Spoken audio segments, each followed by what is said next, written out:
Por muito tempo, o Boeing 787 pareceu imbatível. Era a escolha segura. A escolha moderna. As companhias aéreas confiavam nele sem pensar duas vezes. Mas algo mudou discretamente nos bastidores. Uma aeronave diferente, antes vista como uma aposta experimental, começou a surgir em conversas sérias. E então, um comprador inesperado tomou uma decisão que mudou o tom de toda a indústria. A questão não é apenas quem comprou. A verdadeira questão é o porquê. Durante um bom tempo, o Comac C929 foi encarado mais como uma ideia ambiciosa do que como um concorrente de verdade. Ele vinha da fabricante estatal chinesa, a Commercial Aircraft Corporation of China, mais conhecida como Comac. A empresa já havia construído jatos menores, mas uma aeronave videbode de longo alcance era um desafio totalmente diferente. Esse era o território dominado por gigantes experientes. Muitos analistas se lembravam da dificuldade que novos fabricantes enfrentavam para entrar no mercado de longa distância. As regras de certificação eram rigorosas. As empresas aéreas exigiam provas de confiabilidade. Redes globais de suporte precisavam estar em funcionamento antes mesmo da primeira entrega. Sem esses elementos, até mesmo uma aeronave bem projetada poderia enfrentar dificuldades. Por isso, o C929 era tratado com cautela. Era discutido em conferências como um plano de longo prazo, um símbolo de ambição nacional. Poucos acreditavam que ele conseguiria competir rapidamente com aeronaves que já transportavam milhares de passageiros todos os dias através dos oceanos. Ao mesmo tempo, o Boeing 787 estava em terreno sólido.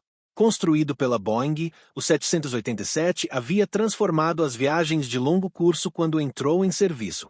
Usava materiais mais leves. Consumia menos combustível. Abriu rotas que antes eram caras demais para operar. Com o tempo, as companhias acumularam dados reais das operações diárias. A confiabilidade técnica melhorou. As tripulações se familiarizaram. As equipes de manutenção aprenderam seus sistemas. A aeronave conquistou a confiança aos poucos, voo após voo. Os passageiros também notaram. Janelas maiores. Cabines mais silenciosas. Melhores níveis de umidade. O 787 construiu uma reputação não apenas entre as companhias aéreas, mas também entre os viajantes. Nesse contexto, o C929 parecia distante. Ele existia em relatórios de desenvolvimento e apresentações de projeto. Tinha números de alcance planejados, capacidade de assentos projetada, promessas de sistemas modernos, mas ainda não possuía anos de histórico operacional. Essa diferença era crucial. Executivos de companhias aéreas tendem a evitar riscos na hora de comprar aeronaves videbode. Um único jato de longo curso representa um investimento gigantesco. As decisões são tomadas com cuidado. Os contratos se estendem por décadas. As estruturas de financiamento são complexas. Um erro não pode ser corrigido facilmente. Então, por um tempo, a conversa em torno do C929 permaneceu cautelosa. Foi aí que algo sutil começou a mudar. Observadores da indústria notaram que os engenheiros não estavam mais descartando a aeronave totalmente. Em vez de perguntar se ela voaria, começaram a perguntar quando entraria em serviço. As discussões passaram da dúvida para o cronograma. Anúncios de parcerias adicionaram credibilidade. Fornecedores internacionais se envolveram. Atualizações no projeto mostraram progresso. Cada marco era pequeno isoladamente. Juntos, formaram um padrão. A aeronave estava avançando. Dentro dos departamentos de planejamento das companhias aéreas, as planilhas de comparação se expandiram silenciosamente. O C929 começou a aparecer ao lado do 787 em documentos internos. Comparações de alcance. Contagem de assentos. Estimativas de consumo de combustível. Projeções de manutenção. No início, era apenas para referência. Uma forma de entender o mercado. Mas uma vez que apareceu nessas planilhas, tornou-se mais difícil ignorá-lo. A diferença que antes parecia óbvia começou a diminuir no papel. O 787 ainda tinha a experiência. Isso não desapareceu. Mas o C929 não era mais apenas uma promessa. Era uma alternativa em desenvolvimento. Ainda assim, a maioria dos observadores acreditava que as companhias aéreas iriam esperar. Iriam observar de longe. deixariam que outra empresa desse o primeiro passo. Foi então que surgiram relatos de que um comprador de peso havia escolhido o C929 em vez do 787. Esse detalhe mudou o tom imediatamente. Não era um pedido simbólico de uma startup. Foi uma decisão calculada de uma companhia aérea com planos de crescimento reais. Uma empresa que entendia de operações de longo curso, que havia estudado os riscos. A indústria parou para pensar. Se uma companhia assim estava disposta a se comprometer, significava que as avaliações internas tinham ido mais fundo do que muitos imaginavam. Análises técnicas, modelagens financeiras, avaliação de riscos. Tudo isso deve ter sido examinado cuidadosamente. A decisão não eliminou o ceticismo, mas forçou os observadores a olharem de novo. Suposições que antes pareciam sólidas começaram a enfraquecer. A questão não era mais se o C929 era ambicioso. A questão passou a ser por que essa companhia acreditava que ele estava pronto. A resposta não foi emocional, foi estratégica, e começou com números em que poucos prestavam atenção. Empresas aéreas raramente tomam decisões sobre aeronaves baseadas em manchetes ou orgulho nacional. O processo é lento e técnico. Equipes de planejamento de frota passam meses, às vezes anos, debruçadas sobre planilhas. Estudam números de consumo. Comparam ciclos de manutenção. Examinam o desempenho do motor em rotas longas. Cada pequeno percentual importa. Uma aeronave widebody como o 787 representa um comprometimento de bilhões a longo prazo. Não é só o preço de compra. São custos de treinamento, peças sobressalentes, programas de simulador, juros de financiamento, projeções de valor residual daqui a 20 anos. Os números vão muito além do preço na etiqueta. À primeira vista, o 787 ainda parecia forte. Anos de dados operacionais davam confiança aos planejadores. Os números reais de consumo de combustível eram conhecidos. As taxas de confiabilidade eram medidas em frotas globais. As empresas de leasing entendiam seu valor de mercado. Os bancos se sentiam confortáveis em financiá-lo porque o histórico reduzia a incerteza. Mas o C929 entrou na conversa com um apelo diferente. Relatórios sugeriam que a Comac estava oferecendo estruturas de preços agressivas, custos iniciais mais baixos, cronogramas de pagamento flexíveis, apoio financeiro garantido pelo governo, o que reduzia o risco para os primeiros clientes. Esses elementos nem sempre viram manchetes, mas moldam decisões silenciosamente. Para companhias aéreas em rápido crescimento, o fluxo de capital é tão importante quanto o desempenho. Uma aeronave que custa um pouco menos para adquirir pode liberar fundos para expansão de rotas, obtenção de slots em aeroportos ou marketing em novas regiões. Ao longo de 20 anos, mesmo uma pequena diferença nas taxas de financiamento pode se traduzir em milhões de economia. Parcerias de manutenção também fizeram parte da discussão. A Comac sinalizou acordos de cooperação de longo prazo, programas de treinamento compartilhados, centros de suporte locais em regiões-chave. Para companhias em determinados mercados, esse alinhamento local teve peso. O 787 tinha uma rede de suporte global construída ao longo de anos. Essa vantagem permanecia forte. Mas algumas empresas começaram a fazer uma pergunta simples: se um desempenho semelhante pudesse ser alcançado a um custo menor no longo prazo, seria sábio ignorá-lo? A resposta não era óbvia. Outro fator entrou lentamente nos cálculos: os prazos de entrega. Nos últimos anos, gargalos de produção e revisões regulatórias afetaram os cronogramas de entrega de vários fabricantes importantes. Atrasos interrompem o planejamento de rotas, afetam as projeções de receita. Uma companhia que espera aeronaves em um ano não consegue se ajustar facilmente se as entregas atrasarem. Se um fabricante alternativo pudesse oferecer slots de entrega mais cedo, isso por si só poderia mudar a matemática. Um avião entregue no prazo pode começar a gerar receita imediatamente. Uma aeronave atrasada existe apenas no papel. Dentro dos departamentos de planejamento, os modelos foram ajustados repetidamente. Cenários otimistas. Cenários pessimistas. Análises de sensibilidade que testaram flutuações nos preços dos combustíveis e mudanças cambiais. O que antes parecia uma comparação simbólica começou a parecer prática. Ainda assim, o custo raramente é o único motor de uma decisão tão importante. As empresas não sacrificam a estabilidade de longo prazo por economias de curto prazo. O risco de problemas técnicos ou atrasos na certificação deve ser ponderado cuidadosamente. Portanto, se a economia fazia sentido no papel, deveria haver outra camada apoiando a decisão.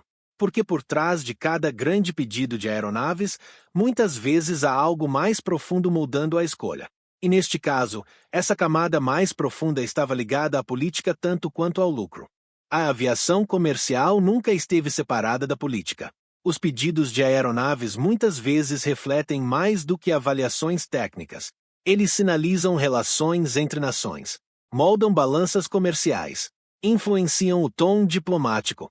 Por décadas, as compras de aeronaves Videbode fluíram principalmente para um pequeno grupo de fabricantes ocidentais.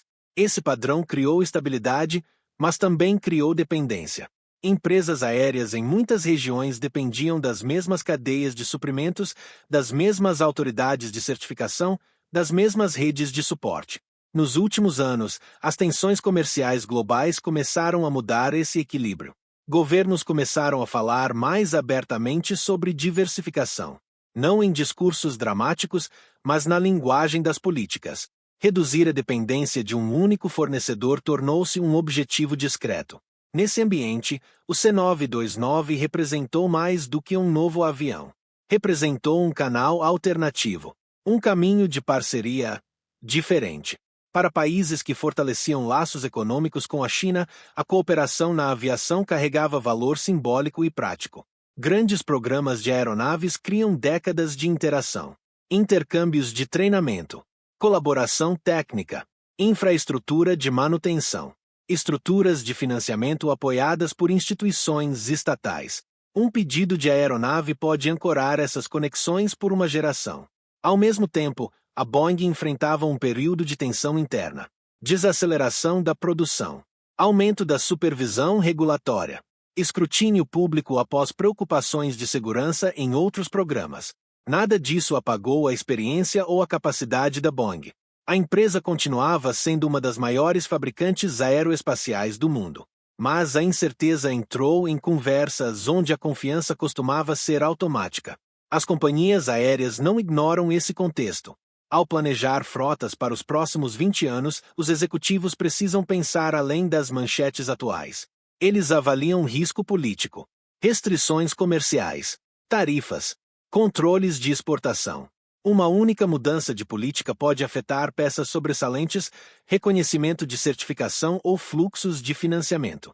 Escolher um fornecedor alinhado com as prioridades da política nacional pode reduzir certos riscos. Também pode abrir portas para incentivos governamentais ou direitos de rota que de outra forma não estariam disponíveis. Em algumas regiões, a decisão de considerar o C929 não foi colocada como uma substituição do 787. Foi colocada como um equilíbrio de exposição. Ter 2 canais em vez de um. Isso não significa que a escolha foi puramente política. As companhias aéreas sobrevivem com eficiência operacional, não com diplomacia. Mas a política cria o ambiente no qual as decisões de negócio são tomadas. A companhia que fez o pedido provavelmente avaliou como a aeronave se encaixava nas relações econômicas mais amplas, como o financiamento seria estruturado, como os acordos de manutenção se integrariam à infraestrutura local, como as aprovações regulatórias se desenrolariam. Observadores de fora da indústria frequentemente se concentram nas especificações de desempenho, números de alcance, capacidade de assentos, percentuais de consumo de combustível. Mas dentro das salas de reunião, o alinhamento de longo prazo pode pesar igualmente. Ainda assim, política e preço não podem substituir a realidade técnica. Uma aeronave Videbode deve operar com segurança e confiabilidade através dos oceanos. Deve conquistar confiança na operação diária, não apenas no papel. Então, uma vez compreendido o raciocínio geopolítico, a atenção se voltou para uma preocupação mais prática. Será que o C929 estava realmente pronto para as demandas do serviço de longo curso? Porque se a capacidade falhasse, nenhum alinhamento estratégico protegeria a companhia aérea das consequências operacionais. E essa questão trouxe o foco de volta para a engenharia. Aeronaves Videbode operam algumas das rotas mais longas e exigentes da aviação comercial. Elas cruzam oceanos, conectam continentes distantes, voam através de condições climáticas extremas e operam em espaços aéreos internacionais congestionados. A confiabilidade não é opcional. É a base da lucratividade. Foi aqui que o ceticismo em relação ao C929 permaneceu mais forte. Projetar uma aeronave de longo alcance é um desafio. Certificá-la sob padrões internacionais de segurança é outro. As autoridades de aviação exigem milhares de horas de teste. Os sistemas devem provar redundância. Os motores devem ter desempenho consistente sob estresse. Até mesmo pequenos detalhes de software são examinados cuidadosamente. O Boeing 787 já havia passado por esse processo anos antes. Ele entrou em serviço após extensa certificação pelos principais órgãos reguladores. Com o tempo, as companhias aéreas coletaram dados do mundo real a partir de voos diários. A confiabilidade técnica melhorou. Os primeiros problemas técnicos foram resolvidos. As equipes de manutenção ganharam experiência. Esse histórico operacional criou uma confiança que não podia ser facilmente substituída. O C929, desenvolvido pela Comac, ainda não tinha esse histórico. No papel, seu alcance projetado e capacidade de assentos o colocavam diretamente em competição com o 787. As primeiras especificações sugeriam perfis de missão semelhantes, cargas de passageiros comparáveis, metas competitivas de eficiência de combustível. Mas as especificações de papel são apenas o começo. As companhias aéreas que avaliaram a aeronave teriam estudado as atualizações dos testes de perto. Teriam revisado as parcerias com fornecedores. A escolha do motor, por si só, carrega implicações importantes. Os motores definem o consumo de combustível, os ciclos de manutenção e o desempenho em climas extremos. Um parceiro de motor forte aumenta a credibilidade. Relatórios indicavam uma colaboração crescente com fornecedores globais estabelecidos para avionicos e sistemas-chave. Cada parceria sinalizava que a aeronave não estava sendo construída isoladamente. Fazia parte de um ecossistema de fornecimento mais amplo. Ainda assim, os caminhos para a certificação permaneceram um foco de atenção. Os reguladores internacionais reconheceriam as aprovações sem problemas? As companhias aéreas que operam em múltiplas regiões enfrentariam limitações? Essas questões importam profundamente para transportadoras com redes globais. Dentro das equipes de avaliação, os engenheiros provavelmente examinaram sistemas de redundância, materiais estruturais e projeções de manutenção de longo prazo. Eles teriam modelado como a aeronave se sairia em rotas específicas em suas próprias redes. Aeroportos de grande altitude. Climas quentes. Longos setores transoceânicos. A decisão de fazer um pedido sugeria que as análises internas haviam atingido um certo nível de conforto. Não otimismo cego. Aceitação calculada do risco. É importante entender que as companhias aéreas frequentemente aceitam riscos mensurados ao entrar em novos programas de aeronaves. Os primeiros clientes às vezes ganham vantagens financeiras ou posicionamento estratégico, mas eles só o fazem após uma análise detalhada. O C929 não era mais visto como um protótipo distante. Estava avançando por etapas definidas de desenvolvimento. Marcos estavam sendo relatados. Cadeias de suprimentos estavam se formando. A aeronave estava gradualmente se tornando tangível. Ainda assim, o desempenho não é apenas uma questão de engenharia. Um jato comercial também precisa satisfazer os passageiros. Conforto, ambiente de cabine e percepção moldam o sucesso da rota ao longo do tempo. Se os passageiros hesitarem em embarcar em um novo tipo de aeronave, as companhias aéreas sentem um impacto rapidamente. A confiança se constrói lentamente, mas pode enfraquecer rápido. Então, após revisar o lado técnico, a atenção se voltou novamente. Como os viajantes reagiriam a essa nova aeronave Videbode entrando nas rotas de longo curso? Porque na aviação comercial, a aceitação na cabine pode ser tão importante quanto o desempenho na cabine de pilotagem.